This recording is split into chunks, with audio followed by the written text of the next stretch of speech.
What's up, guys? Welcome back to Danny Talks Football right here on YouTube. I'm Daniel and we are back with another video. I hope you all had a very, very Merry Christmas. I did take a little bit of time off over Christmas, of course I did.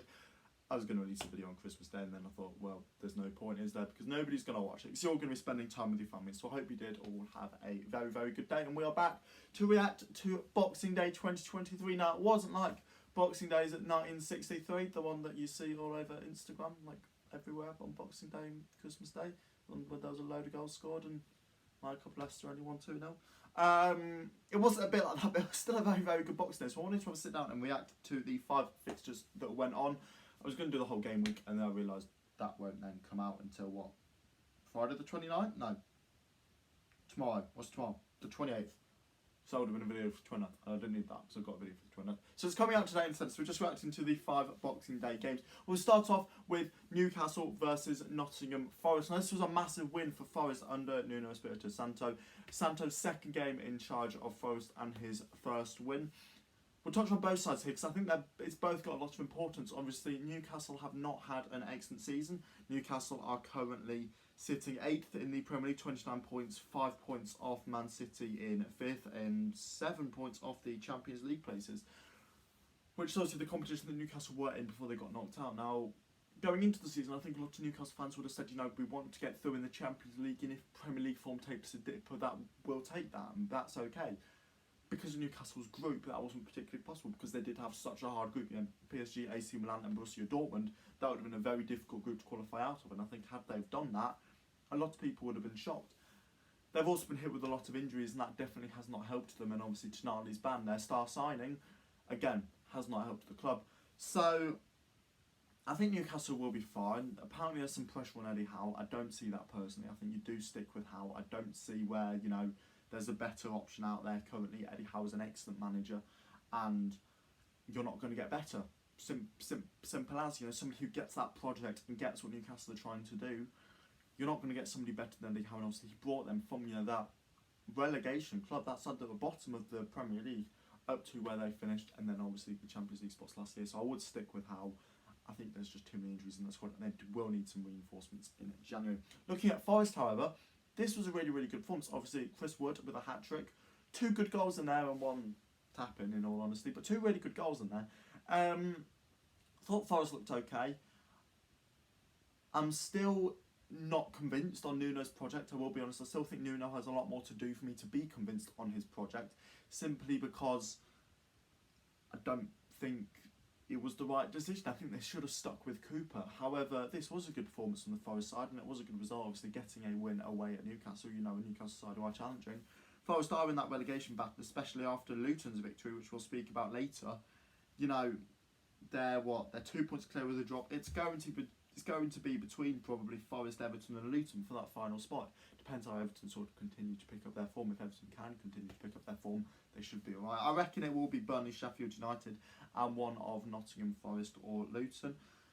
Good result from Forest though, so I'm really interested to see how they continue to do over the season.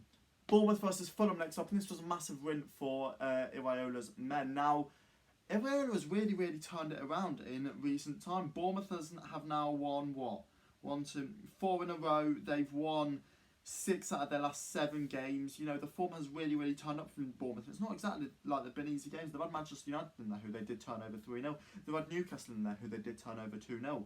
Bournemouth are definitely starting to climb the table now, up into 10th.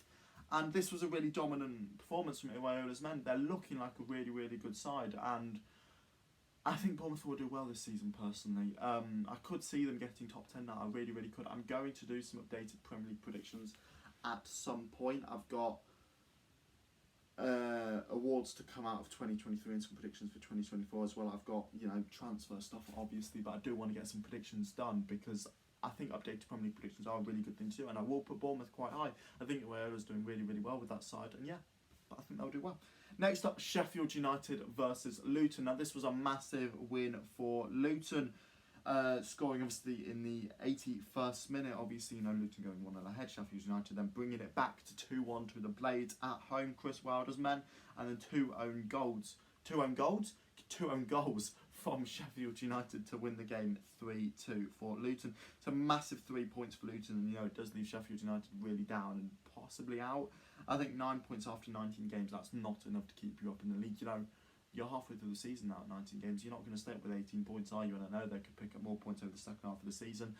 However, I didn't think Chris Wilder was going to keep them up, and I still don't think he will. I think Sheffield United will be down, but a massive win for Luton. Can they stay up, especially now with that extra motivation of Lockyer behind them? We'll have to wait and see. Obviously, I don't think I've spoken on it. Best wishes to Tom Lockyer as well. Regardless of what he decides to do, I hope the football world is beside him, is behind him. Sorry, and yeah, best wishes to Tom Lockyer. Next up, we've got Burnley versus Liverpool, and now there's not really much to speak about this one, is there? Liverpool beat Burnley 2-0, as was expected. Liverpool top of the table and are looking good to go on and win the Prem. I think Villa, you know, have recently slipped up that George Sheffield United and then a loss versus Manchester United. Am I expecting them to slip away? Possibly a little bit. I still think they'll finish the season strong, but I think there's 2 poor results in there, and I don't think they'll win the league, and I don't think anybody really expected them to win the league, maybe.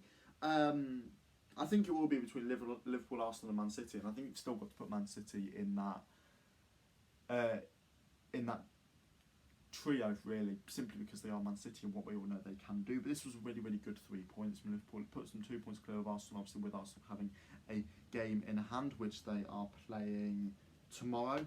But yeah, good result from Liverpool. And then last but not least, we've got Manchester United versus Aston Villa. Højlund, finally, whatever your name is on Instagram, the guy who looks-ish kind of like Højlund, well done. He finally scored, and God, did you need it. United beat... What?